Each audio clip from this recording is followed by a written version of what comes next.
Hello guys, welcome to our channel. So our today topic is Janani Suraksha Yojana. What is Janani Suraksha Yojana?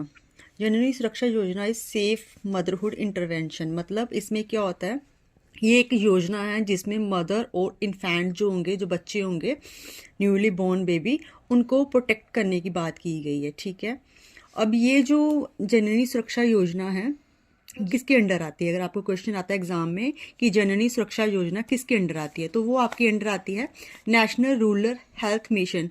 ठीक है, इसके under आती है। किसके under आती है? नेशनल रूरल हेल्थ मिशन के अंडर आती है। और ये आपको पता होना चाहिए कि ये जो स्कीम है ये 100% सेंट्रली स्पॉन्सर्ड स्कीम है। फिर उसके बाद बात आती है कि जो ये योजना है ये लॉन्च कब हुई थी? ये लॉन्च हुई थी आपकी 12 अप्रैल 2005 में आपकी लॉन्च की हुई थी। और किसने लॉन्च की थी? ये की थी पीएम ऑफ इंडिया। तो 2005 में ये भी पूछ सकते हैं कि उस टाइम का आपके पीएम कौन थे? तो वो आपके थे डॉक्टर मनमोहन सिंह। कौन थे आपके? डॉक्टर मनमोहन सिंह उस टाइम आपके पीएम थे जिन्होंने इस स्कीम को, इस योजना को लॉन्च किया था। उसके बाद आपकी बात आती है कि ये जो स्कीम थी ना, ये जननी सुरक्षा योजना, ये किस स्कीम को मॉडिफाई करके आई हुई है? तो ये आई है आपकी नेशनल मैटरनिटी बेनिफिट स्कीम। ठीक है, इसको देख के आइए। मैटरनिटी क्या होता है? मैटरनिटी क्या होता है? मैटरनिटी एक तरह से आपकी एक केयर है, एक आपकी एक मेडिकल केयर आपको मिलती है, एक मेडिकल हेल्प आपको मिलती है जब एक औरत प्रेग्नेंट होती है और जब उसका बेबी बर्थ मतलब बॉर्न होता है, बर्थ लेता है। ठीक है, उस टाइम पे। तो ये नेशनल मैटरनिटी बेनिफिट स्कीम थी ना, इसी को मॉडिफाई करके आपकी जननी सुरक्षा योजना आ गई। ठीक है, उसके बाद आपको एग्जाम में क्वेश्चन आ सकता है कि जो नेशनल मैटरनिटी बेनिफिट स्कीम जो है ये इफेक्ट में कब आई? तो ये आपकी इफेक्ट में आई थी अगस्त 1995 में। कब आई थी? अगस्त 1995 में। फिर उसके बाद आपको क्वेश्चन आता है, अब ये नेशनल मैटरनिटी बेनिफिट स्कीम जो थी ना, ये किसका कंपोनेंट थी? ये कंपोनेंट थी हमारा, ये जो थी नेशनल सोशल असिस्टेंट प्रोग्राम एक था। ठीक है, क्या था? नेशनल सोशल असिस्टेंट प्रोग्राम था, उसके उसका एक कंपोनेंट था। ठीक है, उसके बाद आपको ये पता होना चाहिए, अगर आपको एग्जाम में क्वेश्चन आता है कि ये कौन सी मिनिस्ट्री से ट्रांसफ़र हुआ है, आपको बात पता होनी चाहिए कि ये ट्रांसफ़र हुआ आपका मिनिस्ट्री ऑफ रूरल डेवलपमेंट से ट्रांसफ़र हुआ था। और किस में आया था? Department of health and family welfare. और अगर आपको क्वेश्चन आता है कब आया था, तो वो आया था 2001 से 2002 के बीच में। कब आया था? 2001 से 2002 के बीच। फिर इसमें क्या होता था कि जो प्रेग्नेंट लेडी होती थी ना, जो बेबी को बर्थ देती थी, उसको क्या मिलता था? एक तरह से फाइनेंशियल असिस्टेंट प्रोवाइड की जाती थी। और कितने पैसे मिलते थे उसको पर बेबी का? एक जब जितने बच्चे होंगे, जैसे 2 बच्चे होंगे ना, मैक्सिमम इसमें 2 ही रखे गए थे, उससे ज़्यादा बच्चे लो नहीं किए गए थे, तो आपको उनको 500 रुपया मिलता था हर बच्चे के बाद। उसको फर्स्ट बेबी के टाइम पे 500 मिलेगा और सेकंड बेबी के टाइम पे भी उसको 500 मिलेगा। फिर उसकी एलिजिबिलिटी क्या थी? जो आपकी नेशनल मैटरनिटी बेनिफिट स्कीम थी, उसकी एलिजिबिलिटी क्या थी? उसके अकॉर्डिंग एज जो औरत है वो, उसकी एज जो है मिनिमम 19 ईयर्स होनी चाहिए। 19 ईयर्स से जो कम होती थी उसको नहीं मिलती थी। और उसके पास बीपीएल राशन कार्ड होना चाहिए। जो बीपीएल कार्ड, राशन कार्ड क्या होता है आपका? Below poverty line ration card. ठीक है, कौन सा? Below poverty line ration card. अब ये जो योजना थी ना, ये क्यों, इसके रीज़न क्या थे, इसको क्यों बनाया गया? ठीक है, तो ये क्यों बनाया गया? क्या होता था कि जब ना बेबी बॉर्न होने वाला होता था ना, लेडी प्रेग्नेंट होती थी, तो इंडिया में क्या होता था, 56,000 के करीब वुमेन जो होती थी उनकी मौत हो जाती थी जब वो प्रेग्नेंट होती थी, या तो वो बेबी को बर्थ देती थी। क्यों होती थी? कॉम्प्लिकेशंस की वजह से। किसकी वजह से? कॉम्प्लिकेशंस की वजह से। जैसे किसी का बर्थ देते टाइम कोई प्रॉब्लम आ गई, खुद ही कुछ होती है ना लेडी जिनको अनट्रेन, पहले ऐसे होता था कि गांव वगैरह में वो आया वगैरह आती थी जो बर्थ देती थी, जिसको दाई वगैरह बोलते हैं, वो जाती थी और डिलीवरी करवाती थी औरत की। तो उनमें से कुछ ऐसी होती थी कि जिनको नॉलेज नहीं होती थी, तो उस वजह से कई बार ऐसा होता था कि कोई गलत नस कट जाना लेडी की, या फिर ऐसे होना कि बेबी का उनको नहीं पता लगता था क्योंकि अल्ट्रासाउंड वगैरह वो नहीं करते थे, मशीन्स वगैरह में नहीं चेक करते थे। तो कुछ लापरवाही की वजह से भी उनकी जो वुमेन होती थी उनकी डेथ हो जाती थी। और फिर क्या, इसी तरह 3 लाख जो इन्फेंट होते थे, बेबी होते थे, उनकी भी डेथ हो जाती थी। और इसी तरीके से 2/3 इन्फेंट जो होते थे उनकी डेथ हो जाती थी फर्स्ट 4 वीक में ऑफ लाइफ में, ठीक है। रीज़न क्या है कि उनको प्रॉपर डाइट नहीं मिल पा रही है। लेडीज़ जो हैं वो मतलब डॉक्टर्स को अच्छे से अपना जो चेकअप होता है वो नहीं करवाती हैं, उनको नहीं पता चलता है कि बेबी ग्रो कर रहा है नहीं कर रहा है, इस वजह से उनकी डेथ हो जाती है। फिर 75% डेथ कब होती है? Within first week of birth. आपको पता है जैसे बेबी होता है, कई बेबीज में क्या होता है कि उनको निमोनिया वगैरह हो जाता है, ठीक है, जहाँ उनका ब्लड उनमें कम होता है, जहाँ उनकी अंडर वेट होते हैं, उस वजह से उनकी डेथ हो जाती है। तो ये रीज़न रहते हैं। और मैक्सिमम डेथ जो होती है वो कब होती है? फर्स्ट 2 वीक्स जो होते हैं आफ्टर बर्थ के, तब हो जाती है, ठीक है। फिर इसी वजह से, इन सब रीजंस की वजह से आपका जो था नेशनल मैटरनिटी बेनिफिट स्कीम जो थी वो लॉन्च की गई थी, ठीक है, चलाई गई थी। किस वजह से? इन सब रीजंस की वजह से जो आपकी नेशनल मैटरनिटी बेनिफिट स्कीम थी वो चलाई गई थी। फिर उसके बाद बात होती है कि ये स्कीम का अभी इस स्कीम ने किया क्या। इस स्कीम के अकॉर्डिंग क्या हो गया कि नर्सिस जो हैं, और नर्सिस और डॉक्टर जब हॉस्पिटल में अवेलेबल होंगे, जिस वजह से वो बच्चे का चेकअप होता रहेगा, मदर का टाइम टाइम पे चेकअप होता रहेगा, और क्या होगा कि डेथ जो होगा, डेथ रेट जो होगा वो कम हो जाएगा, मदर का भी और इन्फेंट का भी। उसके बाद टू प्रमोट इंस्टीट्यूशनल डिलीवरीज, और इसमें ये प्रमोट किया गया कि जो डिलीवरीज हैं वो प्राइवेट या गवर्नमेंट क्लिनिक्स में या हॉस्पिटल्स में करवाई जाएं, जिसकी वजह से उन दोनों को प्रॉपर केयर मिलती रहे। अब आपको अगर पूछा जाता है कि ऑब्जेक्टिव ऑफ JSY के क्या है, ठीक है, जननी सुरक्षा योजना के ऑब्जेक्टिव्स क्या हैं, वो क्या है? पहला, to reduce maternal and infant mortality. क्या वही जो बताया मैंने आपको, जो मदर जो होती है प्रेगनेंसी के टाइम पे या बेबी को बर्थ देने के टाइम पे मदर की या बच्चे की डेथ ना हो, ठीक है, ये चीज़ कम करने के लिए। उसके बाद to promote institutional delivery among pregnant women, और जो डिलीवरीज है वो हॉस्पिटल्स या फिर आपके उस पर प्राइवेट क्लिनिक या गवर्नमेंट क्लिनिक वहाँ पे हो, ठीक है। बाद आपकी ये बात होती है कि किन लेडीज़ को इसका फ़ायदा मिलेगा? जो सोशली और इकोनॉमिकली स्टेटस जिनका वीक होगा, दूसरा जो कि BPL कार्ड होगा जिनके पास, और जो C और ST कास्ट से बिलोंग करती होंगी, ठीक है। उसके बाद आपका आ जाता है ठीक टारगेट्स क्या हैं जननी सुरक्षा योजना के, क्या क्या इन्होंने टारगेट लेके चल रहे हैं। क्या है कि सब जो इन्होंने ना 2 कैटेगरी में डिवाइड किया गया है, ठीक है। एक है लो परफॉर्मिंग स्टेट्स और एक है आपकी हाई परफॉर्मिंग स्टेट।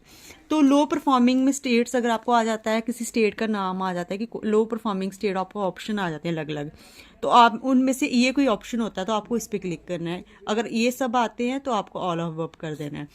लो परफॉर्मिंग स्टेट्स में कौन कौन सी आती है? जहाँ पे मतलब बच्चों का जो बर्थ होता है वो हॉस्पिटल और इसमें क्लिनिक्स में नहीं होता बल्कि घर पे होता है, तो वहाँ पे डेथ रेट भी ज़्यादा होने के चांसेस होते हैं, जहाँ बेबी के या मदर के। तो वो कौन कौन सी? एक तो यूपी है हमारा, उत्तराखंड है, बिहार है, झारखंड है, MP है, छत्तीसगढ़ है, JNK हमारा जम्मू कश्मीर है, उड़ीसा है, राजस्थान है, असम है, ठीक है। उसके बाद बात आती है हाई परफॉर्मिंग स्टेट्स, वो कौन सी हैं? इन स्टेट्स को छोड़ के जो स्टेट्स बच गई वो किस में आ जाती है? हाई परफॉर्मिंग स्टेट्स में, ठीक है। यहाँ पे सारी फैसिलिटीज़ जो है प्रोवाइड की जाती है और वो लोग लेते भी हैं, ठीक है। उसके बाद आ जाता है कि क्या बोलते हैं, इसमें आता है government provide financial incentive to all women. अब बात होती है कि जो लेडीज प्रेग्नेंट हैं या जो बच्चे को बर्थ दे रही है उनको तो मिलते हैं पैसे इसमें, लेकिन जो आशा वर्कर्स होते हैं ना उनको भी पैसे मिलते हैं। उनको पैसे क्यों मिलते हैं? एक तो उनको पैसे मिलते हैं कि वो क्या करेंगे, जब कोई लेडी प्रेग्नेंट है तो उसको टेक केयर करना है, फिर उसको जब उसकी डिलीवरी होगी उसको हॉस्पिटल में क्या करेंगे, वो वहाँ पे भी टेक केयर करेंगे, उसके साथ रहेगी, उस चीज़ को आशा वर्कर को भी पैसे मिलते हैं, ठीक है। तो उसके बाद आपकी बात आ जाती है कि जो अमाउंट होती है वो डायरेक्टली जो प्रेग्नेंट लेडी होती है जो बेबी को बर्थ देती है उसके अकाउंट में आ जाती है, ठीक है। अब बात होती है कि कितनी अमाउंट कहाँ किसको मिलती है और कौन से एरिया में मिलती है, ठीक है। अब कितनी कितनी अमाउंट मिलती है? जब हम बात करते हैं रूरल एरिया की, ठीक है, गांव वगैरह की बात करते हैं, जो लोग गांव में रहती हैं वो लेडीज़, तो उनको मिलता है 1400 रुपये मिलता है, ठीक है। और जो उनकी आशा वर्कर्स होती हैं उनको कितना मिलता है, 600 मिलता है, ठीक है। फिर इसकी और इसमें आपको पता होना चाहिए कि 2 ही बेबी के टाइम पे मिलता है, आप फर्स्ट और सेकंड के टाइम पे, तो उससे ज़्यादा करोगे फिर नहीं मिलता। फिर जो SC ST और BPL, यहाँ ये किसकी बात हो रही, ऑल जो सब औरतें उनको 1400 और 600 मिलेगा। लेकिन जो SC ST और BPL वाली हैं उनको 700 मिलेगा और उनकी आशा वर्कर को 600 मिलेगा। इसी तरह अर्बन एरियाज में क्या होता है, जो सभी औरतें होंगी उनको मिलेगा 1000 रुपीज़ और उनकी आशा वर्कर्स को मिलेगा 400। ये क्वेश्चन आ सकते हैं आपको कि कितनी राशि जो है मिलती है, कितनी अमाउंट किसको मिलती है, अर्बन से आ सकती है, रूरल से आ सकती है, या फिर आशा वर्कर से रिलेटेड आ सकती है, ठीक है। फिर SC और ST और BPL जिनके पास राशन कार्ड होगा उनको कितनी मिलेगी, उनको 600 मिलेगी जो अर्बन एरियाज में रहते हैं, और जो उनकी आशा वर्कर्स होंगी उनको भी 400 मिलेगी, ठीक है। और ये कहाँ पे मिलेगी, ये मिलेगी आपको जो क्या है आपकी लो परफॉर्मिंग स्टेट्स हैं, और ये कहाँ पे मिलेगी आपको, जो हाई परफॉर्मेंस स्टेट है, ठीक है। इसी तरह बात आ जाती है जो औरतें होम डिलीवरी करवाती हैं, घर पे बेबी को बर्थ देती हैं, उनको क्या, और उनके पास BPL कार्ड है, ठीक है, और उनको कितने पैसे मिलते हैं, 500 मिलते हैं दोनों बेबी के टाइम पे। और फिर आपको आता है कि आप अप्लाई कैसे कर सकते हैं, तो आप ऑनलाइन भी अप्लाई कर सकते हैं डायरेक्ट साइट पे जाके, और ऑफलाइन भी कर सकते हैं। आज जैसे आपने ऑनलाइन जाके वहाँ पे एक साइट लिंक होगा, वहाँ पे ऑफलाइन फॉर्म जो होगा वो आप डाउनलोड कर लोगे और उसके बाद आशा वर्कर की हेल्प से आप फिल कर सकते हैं। अब जो फंड की बात होती है, जो पैसा आएगा वो कहाँ से आएगा इनको, तो वो सेंटर और स्टेट जो है दोनों अरेंज करके देंगे, ठीक है। इसके बाद बात आती है स्टेटिव एक्सपेंसिव होंगे वो कौन कवर करेगा, तो वो 7% स्टेट्स करेगी और 4% जो होगा वो डिस्ट्रिक्ट की अथॉरिटीज़ करेंगी। इसी तरह अब एलिजिबिलिटी, अब कौन कौन एलिजिबल है इस योजना के लिए, कौन कौन एलिजिबल है, जिनके पास BPL कार्ड है, वो चाहे गांव में रहती हैं चाहे सिटी में रहती हैं, BPL कार्ड होना चाहिए। फिर जिनकी एज 19 ईयर्स है, जहाँ 19 ईयर्स से ज़्यादा है, 19 साल है, 19 साल से ज़्यादा, 19 साल से कम होंगे वो एलिजिबल नहीं है। फिर एप्लीकेबल टू वुमेन, अभी कौन अप्लाई कर सकता है भाई इसके लिए, जिनके दो ही बच्चों के टाइम कर सकते, उससे ज़्यादा नहीं बच्चे लोग के टाइम पे आपको ये लो नहीं करता। फिर उसके बाद आ जाता है कि डिलीवरी जो है औरत की गवर्नमेंट या प्राइवेट हॉस्पिटल पे हुई होनी चाहिए, वो ये सब चीज़ों के लिए एलिजिबल है। इसका इम्पैक्ट क्या हुआ, ये जो योजना थी इसका क्या असर हुआ सोसाइटी पे, क्या हुआ है कि रिड्यूस मटरनल मोर्टेलिटी रेट्स, क्या हुआ है, पहले जो डेथ होती थी औरतों की ड्यूरिंग प्रेगनेंसी या ड्यूरिंग बर्थ, बेबी का जब बर्थ देते थे उस टाइम पे, तो वो क्या हो गया अभी 23% हो गई है, ठीक है, कम हो गई है। फिर जो इन्फेंट की होती थी, जो बेबी की होती थी, वो भी अभी कम हो गई है, और कितनी हो गई है, वो 20% पे आ गई है। फिर इंक्रीज नंबर ऑफ, अभी औरतों का क्या होने लग पड़ा है कि औरतों की डिलीवरी जो है घर के मुकाबले में हॉस्पिटल और क्लिनिक्स में होने लग पड़ी है, ठीक है, ये भी चेंजेस आया, इस वजह से भी उनको प्रॉपर फैसिलिटीज़ मिल रही हैं और उनकी जो डेथ रेट है वो कम हो गया अभी। अब बात आती है कि आपको डॉक्यूमेंट्स क्या चाहिए, जिन औरतों ने इस योजना के लिए अप्लाई करना है उनको डॉक्यूमेंट्स क्या चाहिए, होना चाहिए कि उसकी डिलीवरी कहाँ पे हुई है, फिर कब हुई है वो सर्टिफिकेट होना चाहिए। फिर एड्रेस प्रूफ होना चाहिए कि जहाँ पे वो रहती है, रेजिडेंशियल प्रूफ उसका होना चाहिए, उसमें कुछ भी चल सकता है, इलेक्ट्रिसिटी बिल चल सकता है, राशन कार्ड चल सकता है उसका, फिर ये चल सकता है आधार कार्ड, वो भी चल सकता है, तो वाटर बिल होता है वो चलेगा। इसके बाद उसको चाहिए BPL राशन कार्ड चाहिए, फिर उसको चाहिए पासपोर्ट साइज़ फ़ोटो चाहिए, आधार कार्ड चाहिए, और बैंक की डिटेल्स चाहिए, उसका बैंक में अकाउंट होना चाहिए, ठीक है, क्या होना चाहिए, बैंक में अकाउंट। फिर लेटेस्ट अपडेट आई हुई है, कुछ चेंजेस भी आए हुए हैं न्यूली, वो क्या है, पहले तो फ्री एनेटल चेकअप होगा, मतलब आपको क्या होता है जब मदर प्रेग्नेंट होती है तो उसके चेकअप होते हैं, ठीक है, तो वो चेकअप जो होंगे उसको फ्री मिलेंगे जिस औरत ने इसके लिए अप्लाई किया योजना के लिए।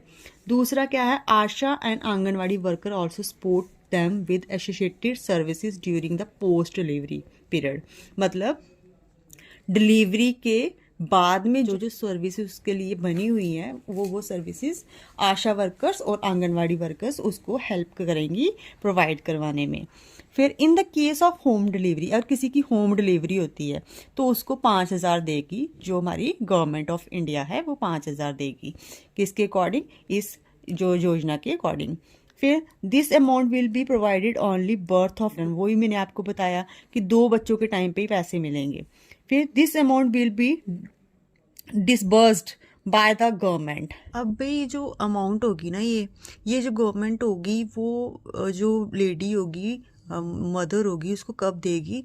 या तो डिलीवरी के टाइम पे दे देगी या तो विद इन 7 डेज में दे देगी उसको। ठीक है, डिलीवरी के विद इन 7 डेज में ये पैसे उनको उसको दे दिए जाएंगे। अब अगर किसी लेडी का सिजेरियन होता है, मतलब उसका बेबी जो है वो नॉर्मल डिलीवरी नहीं है, ऑपरेशन से उसका बेबी होता है, तो उसको प्रॉपर जितनी देर तक वो वहाँ पे हॉस्पिटल में रहेगी उसको प्रॉपर असिस्टेंट मिलेगी। एक आशा वर्कर होगी जो उसके साथ रहेगी।